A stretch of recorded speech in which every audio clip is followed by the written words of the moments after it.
السلام عليكم ورحمة الله وبركاته. ازيكم عاملين ايه؟ يا رب تكونوا كويسين. معاكم انا دينا من قناة كيدز كورنر وفيديو جديد.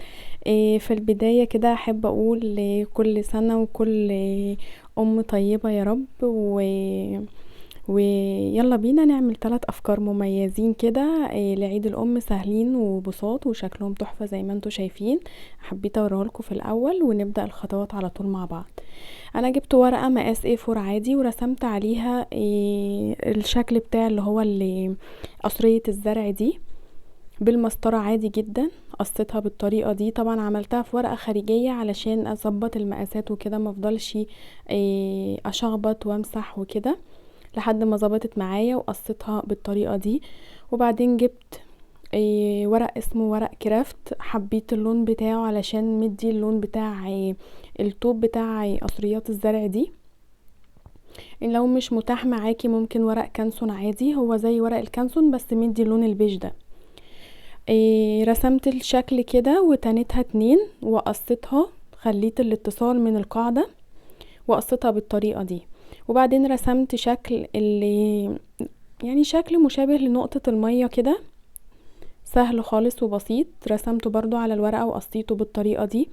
وجبت ورق كانسون بلون مختلف عشان هنعمله على شكل وردة، فانا حبيت اللون الاحمر يعني، فرسمتها بالطريقة دي كده.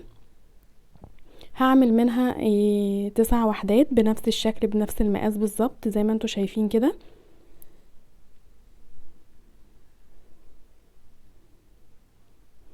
هقصها بالطريقة دي وهكمل ال9 واوريها لكم.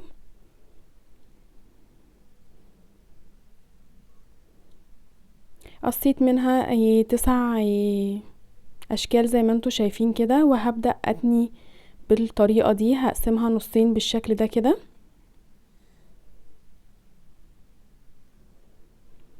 يعني هتني 2 واسيب واحدة وهلزقها بالطريقة دي.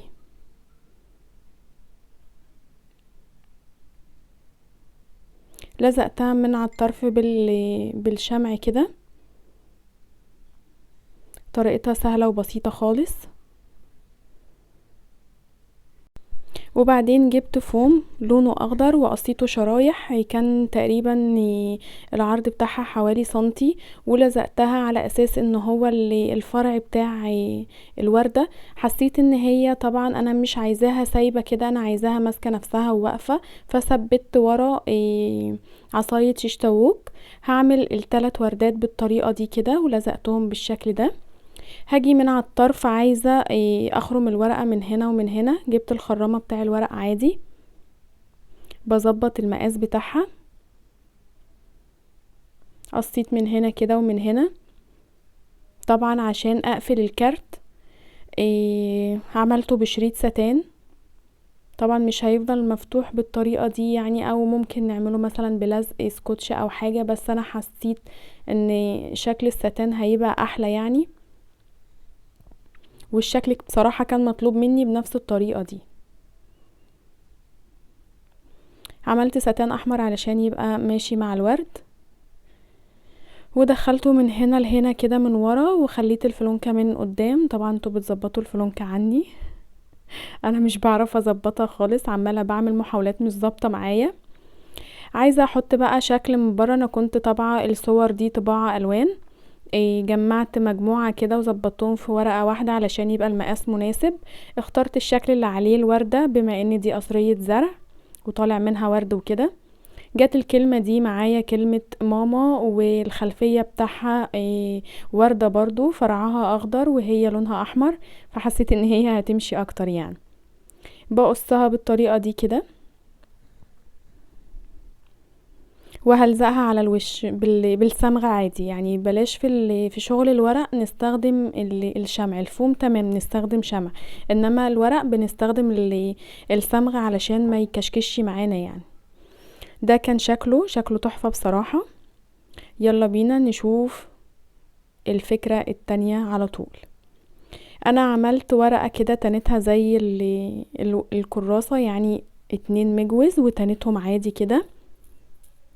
كان تقريبا مقاسها 22 في حوالي 17 سنتي، وخدت سنتي من على الوش بس، طول وعرض واحد، يعني مش العرض من تحت وفوق، لا من فوق بس، وقصيته كده. وهبدأ اتني السنتي اللي انا ما قصيتوش من الورقة اللي تحتها بالمسطرة بالطريقة دي. مش عارفة الفيديو بطيء معايا ليه، مش عارفة هيظبط معاكم انتوا بتشوفوه ولا المشكلة عندي انا. وقبل ما هلزقه هبدأ اشتغل عليه من بره. رسمت شكل القلب ده على ورقة خارجية، وهرسمه على شكل يعني الكفر من بره كده زي ما انتوا شايفين كده، وهبدأ افرغه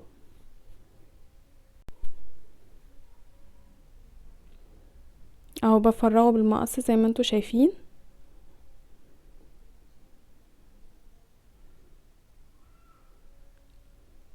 الفكرة دي هتعجبكم قوي على فكرة، شكلها حلو وخفيفة مش صعبة خالص. عايزين نحط حاجة في الخلفية، انا اخترت برضو في نفس الورقة طبعت شكل كده هابي ماذرز داي، قصيتها بالطريقة دي. بس كان انا غلطت غلطة، المفروض ما كنتش افرغ الورق قوي، كنت اسيب يعني الورقة البيضة اللي بره دي كنت عايزاها موجودة، بحيث ان هي تملى القلب، ما يبقاش مثلا لما نيجي، يعني هوريكم النقطة دي دلوقتي اما الزقه هوريها لكم عشان ما تغلطوش نفس الغلطة بتاعتي.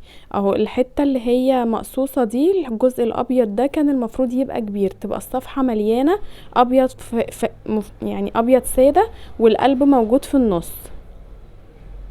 هبدأ بقى اقص الزاوية دي عشان الزق بالشمع الاتنين على بعض كده. مش عايزة الكارت بقى يتفتح، انا عايزة الكارت مقفول من فوق ومن الجنب، عايزاه يبقى مفتوح من تحت بس. فبلزق بالشمع. كادر الكاميرا بس ما جابش الجزء ده، معلش ما خدتش بالي.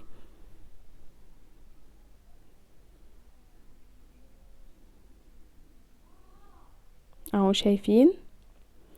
هظبط بقى الزيادات كده واشيلها.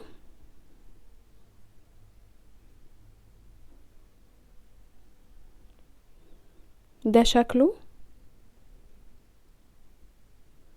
لسه هنزود حاجة كمان. جبت ورقة مقاسها نفس المقاس الكارت من جوه، بحيث ان هي تدخل للكارت وتخرج بطريقة سهلة، يعني ما تبقاش مدخلينها محشورة مثلا او واسعة قوي، لا. ورسمت نفس رسمة القلب علشان انا هحط شكل قلب برونز بالفوم يعني، فانا عايزة المقاس يجي بالظبط. رسمت القلب وهلزق عليه القلب الفوم اللي انا لسه قصاه، عشان ما يجيش معوج كده معوج كده، انا عايزة رسمة القلب تيجي بالظبط، عشان كده رسمته. شايفين بقى لما نيجي ندخل الكارت كده، يعني الورقة جوه الكارت، شايفين القلب طلع مظبوط جدا. هقص بقى الزيادة.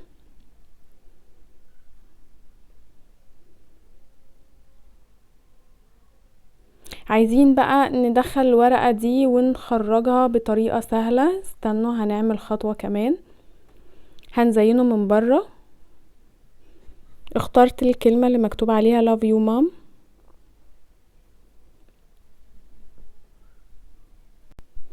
وهفرغها بالطريقة دي كده.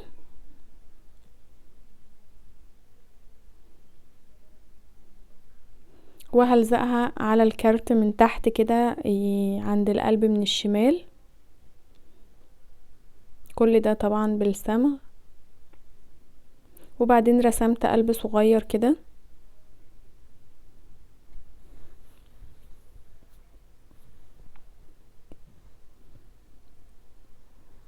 تنيته من النص عشان الزقه من النص بس، وارفع الجوانب بتاعه كأنه طاير كده، شكله حلو جدا. طبعا عايزين نخرج الكارت وندخله بسهولة، لزقت حتة شريط ستان من تحت كده علشان نشده منها. ودي كانت الفكرة التانية. يلا بينا نشوف الفكرة التالتة على طول بسرعة عشان الفيديو ما يبقاش طويل عليكم. جبت ورقة كانسون عادي اللون البيج ده، كانت مقاس A4 يعني حوالي 21 سنتي في 30 سنتي، وتانتها 2 كده زي الكراسة. اخترت الرسمة دي على شكل قلب برضو، هفرغها بالشكل ده كده. انا عايزة افرغها بالظبط مظبوطة، ولا عايزة زيادة ولا عايزة نقصان، فهنظبطها قوي واحنا بنقصها.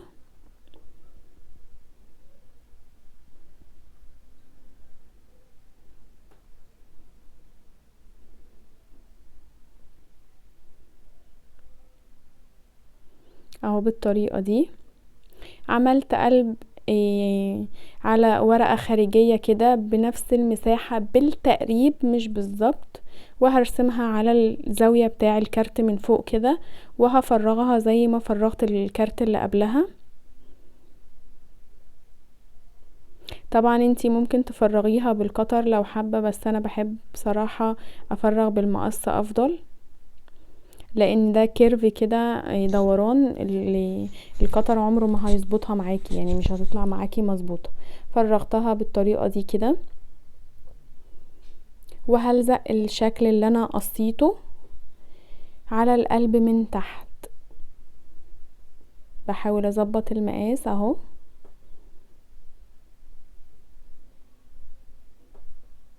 هلزقها بالشكل ده كده.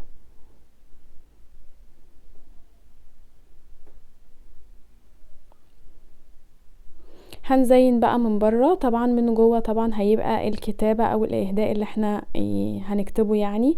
هظبط كده من بره، عملت برضو شكل قلوب بما انه بقى عيد الام، فعايزين نقولها ان احنا بنحبها وكده، فطبعا لازم شغل بقى القلوب والحاجات دي. هقص منها المفروض 4 وحدات يعني، بس انا هستخدم حوالي 3 بس. اخترت الالوان دي وهرتبها بالشكل ده كده، وطبعت كلمة I love mom وقصيتها. ما فرغتهاش قوي على فكرة، انا قصده علشان لما تيجوا انتوا تفرغوها ما تفكروش ان الموضوع يعني صعب وكده. انا قصيت على شكل المربع اي ولاف اللي هي شكل القلب ده، ومام برضو عملتها طباعة وقصيتها شكل مربع كده. ما فرغتش الابيض كله، انا قصده عشان حتى لو الطفل اللي بيعملها يبقى التفريغ معاه سهل يعني. لزقت كل حرف على القلب اللي انا حطاه. عايزة تجودي احسن من كده ممكن تعملي الكلمة على الفوم، وطبعا احنا عارفين طريقة القص بتاع الحروف على الفوم ازاي. وهتلزقيها برضو على القلوب الكانسون. طبعا ده كارت فمش عايزين فيه كلكعة كتير، ممكن اعمل القلوب دي فوم بس لأ، عايزينه ورق على ورق علشان ما يبقاش سمكه عالي قوي. لزقته وسبت الطرف، لو تاخدوا بالكم ما لزقتوش، شلت الطرف بالراحة كده. وهحط عليه الخيش اللي هو الخيط بتاع الخيش. ما عندكيش خيط خيش ممكن خيط صوف، ممكن اي خيط يبقى تخين شوية. ما عندكيش خيط يبقى نقص ورق مثلا، نعمله مثلا نص سنتي او سنتي بالكتير قوي. لو نص سنتي مش هتعرفي تقصيه مظبوط، يا اما ورق يا اما فوم، وكأنها بلالين طايرة. وهجمعها كده مربوطة مع بعض، وهعمل فلونكة بالفوم برضو بالخيش معلش، وهلزقها عليها بالشكل ده.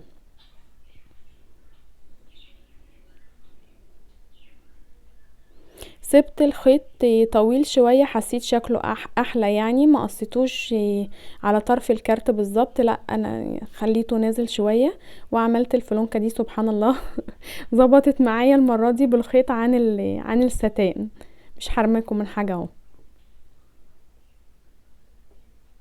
ولزقتها بالشكل ده، شكله تحفة تحفة، دمه خفيف وحاجة بسيطة وسهلة. ال3 افكار بصراحة فظاع فظاع اهو. ده شكلهم اهو. طبعا لما نفتح كده هنكتب بقى الحاجات اللي احنا عاوزين نكتبها كلها، الطفل يكتبها سواء نشاط للمدرسة او ليكي او انت عايزة تدربيه على حاجة. وده برضو شكله فظيع بصراحة. طبعا عارفين طريقة الفتح والكتابة جواه ازاي. بالمناسبة دي صورة مامتي، عايزاكم تدعوا لها كده كل سنة وهي طيبة وبالصحة والسلامة، هي وكل امهاتنا وامهات المسلمين جميعا يا رب، كل سنة وهم طيبين. 3 افكار سهلة وبسيطة وتحفة. ما تنسوش تعملوا لايك للفيديو واشتراك للقناة وتفعلوا الجرس على كل عشان يوصلكوا كل جديد. باي باي.